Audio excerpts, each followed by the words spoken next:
Y en una semana que hay quienes dicen puede llegar a ser decisiva para el futuro de la Iglesia, sobre todo con la elección de su próximo conductor, nosotros ponemos el espejo del lado del retrovisor para el pasado, porque ya está con nosotros Andrés Abraham, que viene con una historia muy interesante respecto a un edificio que es mucho más que un edificio, o la inexistencia de un edificio. Andrés, ¿cómo estás? Buen día. ¿Qué tal, Fabricio? Buen día. ¿Cómo va? ¿Cómo andamos? ¿Bien? Bien, todo bien. Bueno, volviendo, arrancando la semana también.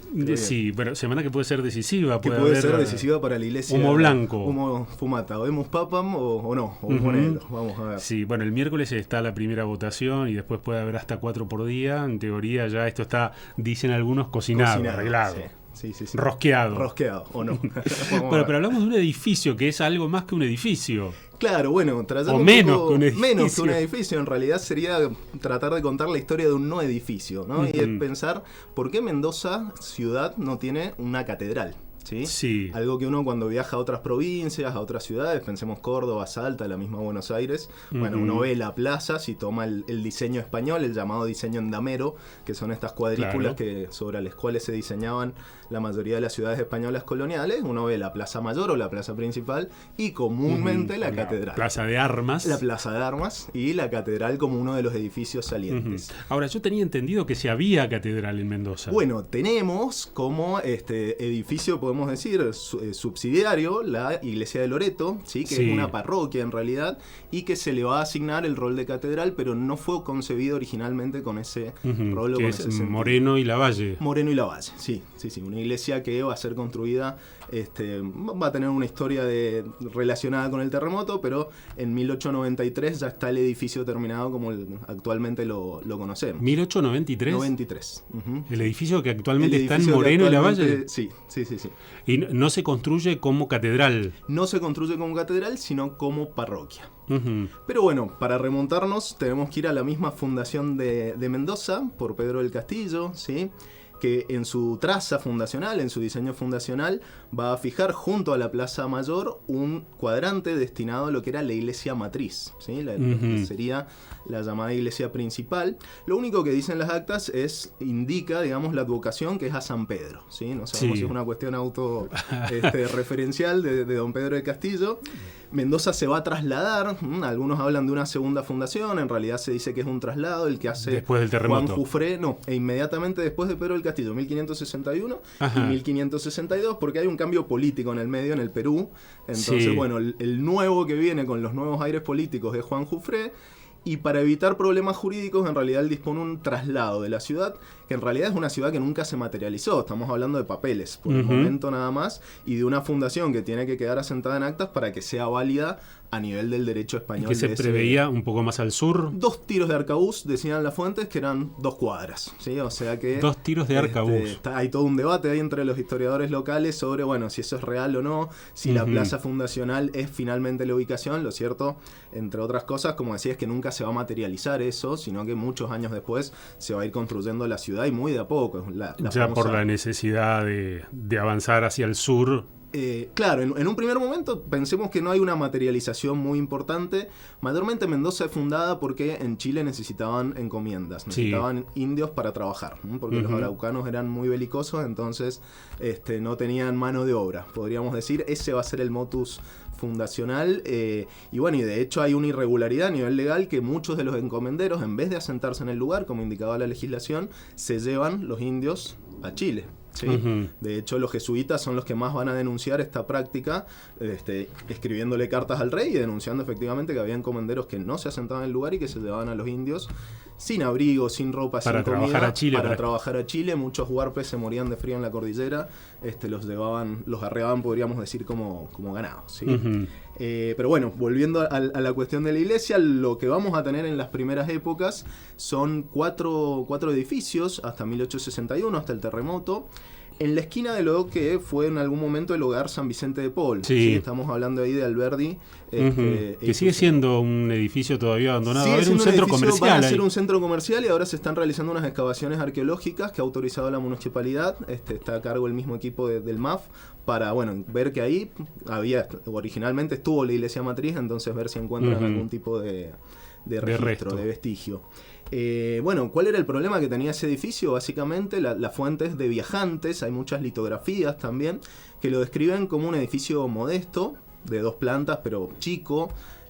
Un testimonio de un obispo también que señala que era bastante chico para albergar a toda la feligresía. Y el otro problema que van a tener son los desbordes del canal Cacique Guaymallén, que no estaba canalizado. Entonces en las épocas de deshielo obviamente desbordaba, llegaba incluso el agua hasta la plaza, y en este caso la iglesia se va a ver afectada en su estructura por el agua. La advocación, lo que se sabe ahí, es Nuestra Señora de la Candelaria. Y bueno, entre otros hechos importantes, ahí en el frente de esa iglesia, San Martín va a hacer la jura de la bandera del Ejército de los Andes y la entrega del bastón de mando a la Virgen del Carmen. ¿Sí? Hay unas imágenes y unas pinturas por ahí icónicas que la representan, y tenemos dibujada ahí lo que era la iglesia matriz. Bueno, el gran hito posterior va a ser el terremoto de 1861. Sabemos que fue de gran magnitud. Se dice que muere 1 de cada 3 adultos en Mendoza. Otra de las cálculos habla de 4 de cada 10 mendocinos, si consideramos la población total. Y bueno, realmente va a ser devastador, sobre todo de lo que era la ciudad vieja, la llamada aldea de barro, ¿sí? Por el tipo de construcción. Va a ser muy, muy, muy importante ese hecho sísmico. Bueno, a partir de ahí va a suceder otra historia, otra parte de la historia de la iglesia matriz, que tiene que ver, y acá introducimos también a una orden. Acá, perdóname, estaba pensando, bueno, solo lo que sobrevivió son lo que llamamos las ruinas de San Francisco. Sí, en realidad va a haber otros edificios u otras ruinas, pero se van a ir demoliendo. Como testimonio queda ahí las ruinas de San Francisco, pero la ciudad, digamos, vieja va a durar bastante tiempo. Incluso hay fotos de los últimos lustros del siglo XIX que van a tener la foto, digamos, de las ruinas de la ciudad en ruinas. Es la llamada ciudad vieja, ¿sí? Sí. Que estaba en discusión qué rol se le va a dar. De hecho, en la Plaza Mayor se instala un matadero, el famoso matadero, que recién en la década del 90 o fines de los 80 se va a empezar a recuperar para hacer lo que hoy es la Plaza Pedro del Castillo. Claro. Pero durante mucho tiempo fue un matadero. El matadero, sí. Bueno, ahí la introducimos a la Orden de los Agustinos, que es una orden que va a llegar hacia 1630 desde Chile. Y hay dos personajes poco recordados o pocos reconocidos en la historia de Mendoza, que es un matrimonio, el matrimonio del capitán Juan de Amaro y Ocampo y Mayor Carrillo Bojorques. Es un matrimonio de alcurnia española. El capitán Juan va a conseguir una merced real, ¿sí? Que es una entrega de tierras por méritos, en su caso militares, y también por favor en su condición nobiliaria, y va a recibir del rey una cantidad de tierras que coincide con lo que hoy llamaríamos el centro de la ciudad, ¿sí? Con el eje de la Plaza Independencia y las 5 plazas, incluso hasta lo que es la Casa de Gobierno, el Parque Cívico, que era la llamada Hacienda del Carrascal.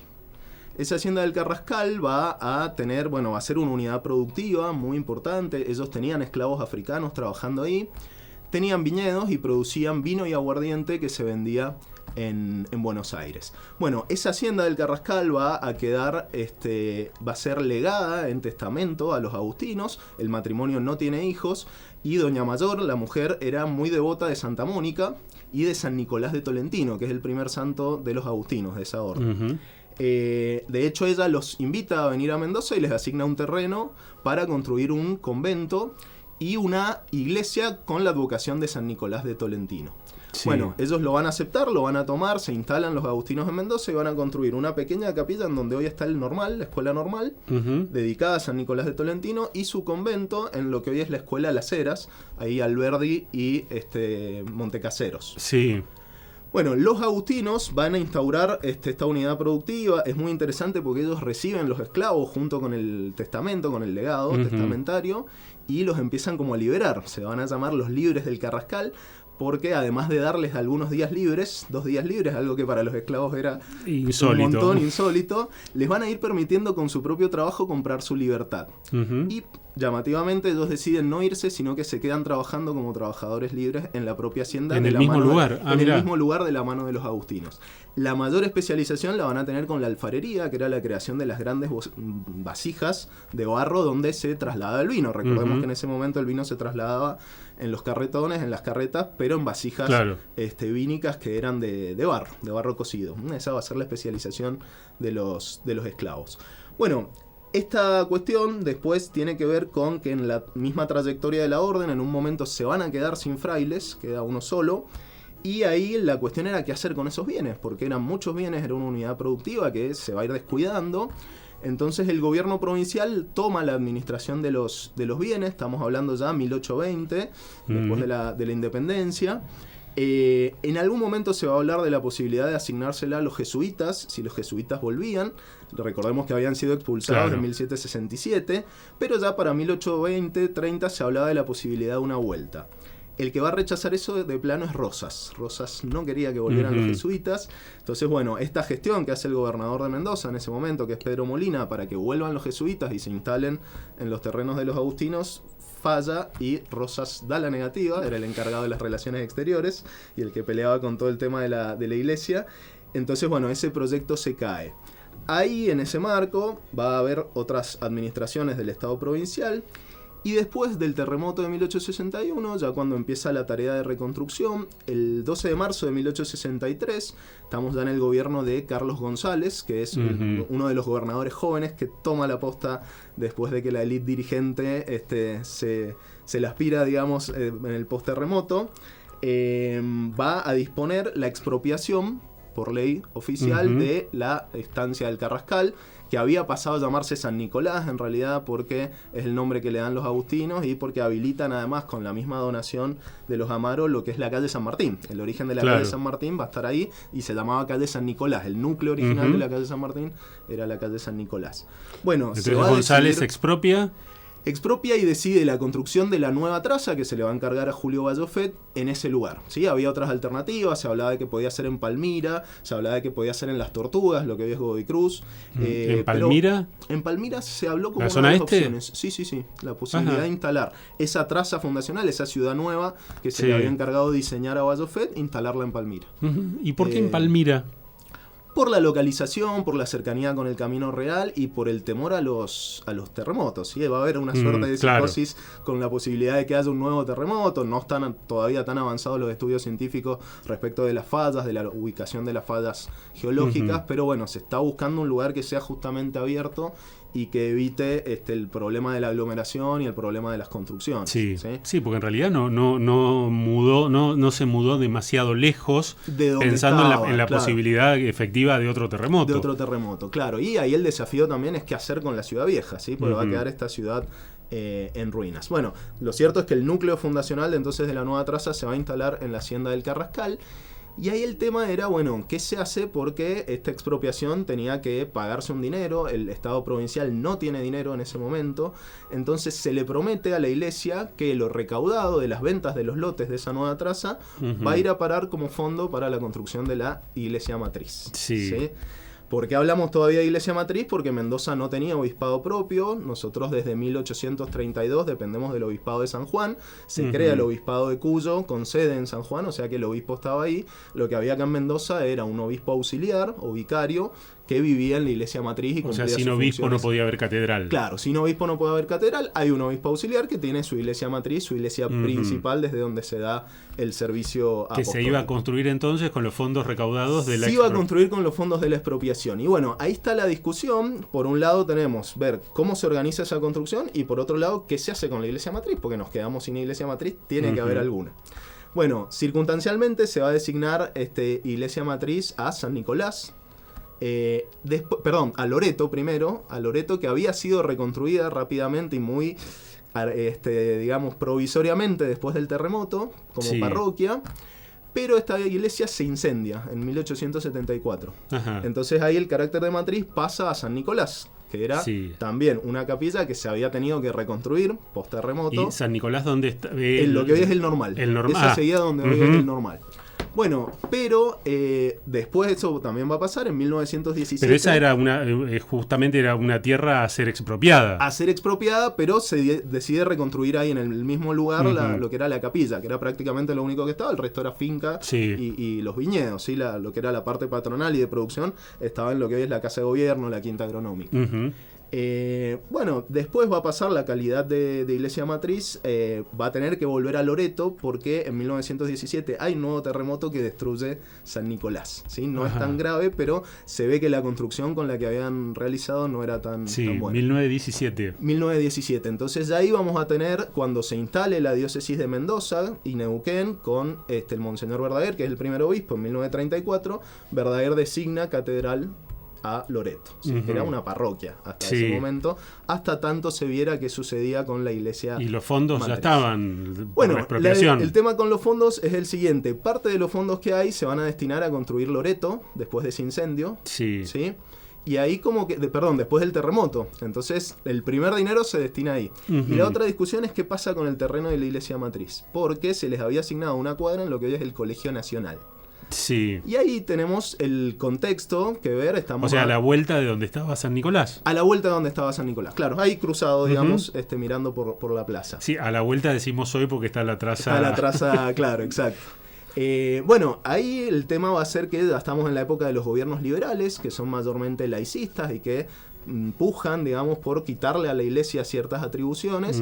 Y bueno, en ese marco se va a dar un hecho. Me imagino, ¿será prioridad discutir la catedral? La catedral o no, o habrá prioridades en otras cosas, ¿sí? Y deciden, en realidad la iglesia empieza una construcción en 1872 en los terrenos de lo que es el Colegio Nacional, pero estaba mal fundada la base y se va a caer parte del techo, con lo cual el gobierno decide demolerla, ¿sí?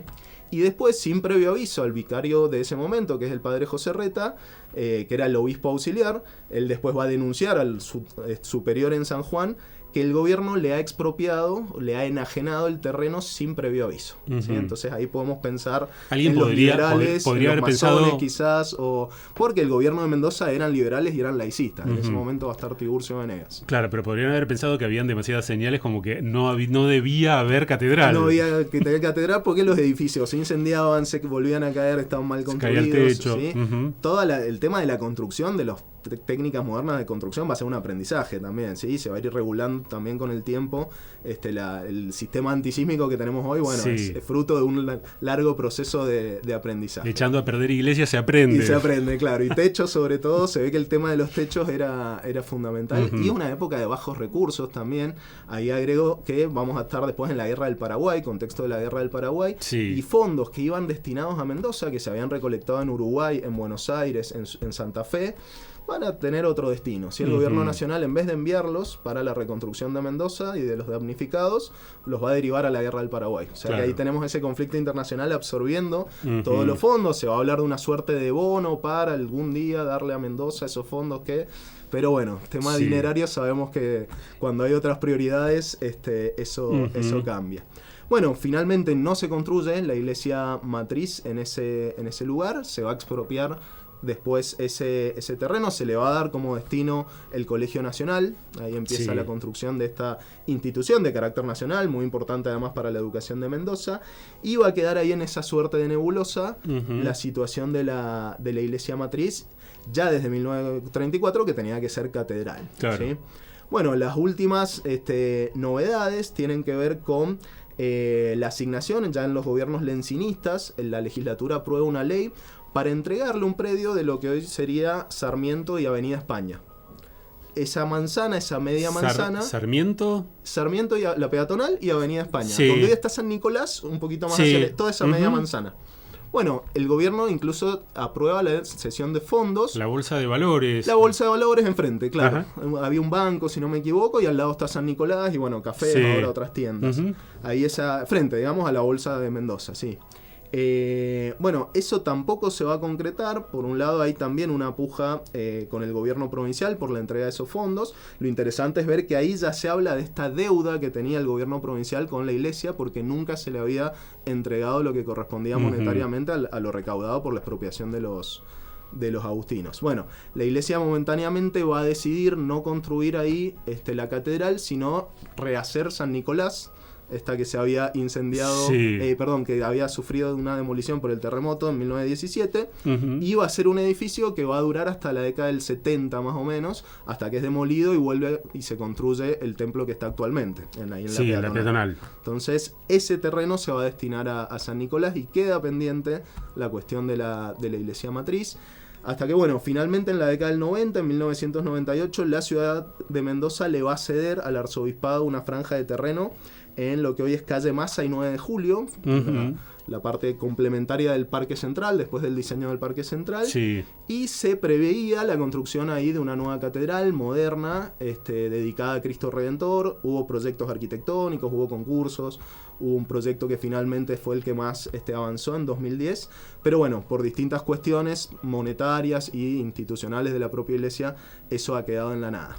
Así que era un intento de saldar esa deuda histórica que se tenía con la construcción de la catedral. Desde la expropiación de los terrenos los terrenos de la vieja estancia del Carrascal, después San Nicolás, que quedó ahí pendiente. Entonces, bueno. Y hubo proyectos para empezar las obras, pero nunca se no propiamente empezar las obras, porque los montos eran bastante elevados, se preveía un complejo, en realidad con salas, con distintas bibliotecas, es decir, se preveía algo grande, el del 2010 fue un proyecto grande, moderno, pero se ve que monetariamente no se pudo llegar a juntar. Y bueno, institucionalmente después parece que en los obispados posteriores de Monseñor Francini, ahora Monseñor Colombo, ha habido otras prioridades y no se ha podido recuperar o rescatar este proyecto de construcción. Claro, pero estaba pensando, raro una catedral nueva, porque salvo, qué sé yo, la del Reino de Dios o la de los mormones en la calle Champagnat, por lo general las catedrales son edificaciones antiguas que tienen un valor cultural.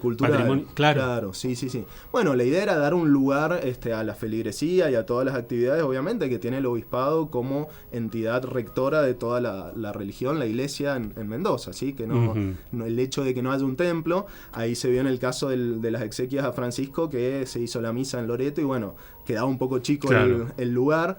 En realidad, cuando necesitan algo multitudinario, muchas veces la iglesia acude al Templo de los Dolores, que está en la calle San Peña, o al Chatao, ¿sí? A pedir, digamos, prestado a los padres claretianos el templo, el santuario del Chatao, que son los lugares de mayor capacidad. Pero bueno, también simbólicamente es cierto como que esta idea, según comentaba Monseñor Arancibia, tenía que ver con una idea de renovación también, de una iglesia que se actualiza y que llama a la nueva feligresía, ¿sí? Claro. Pero sabemos que son cuestiones monetarias también muy, muy caras de construcción, y bueno, que en definitiva Loreto cumple las funciones que tiene que cumplir como sede, en este caso de la autoridad máxima de la iglesia.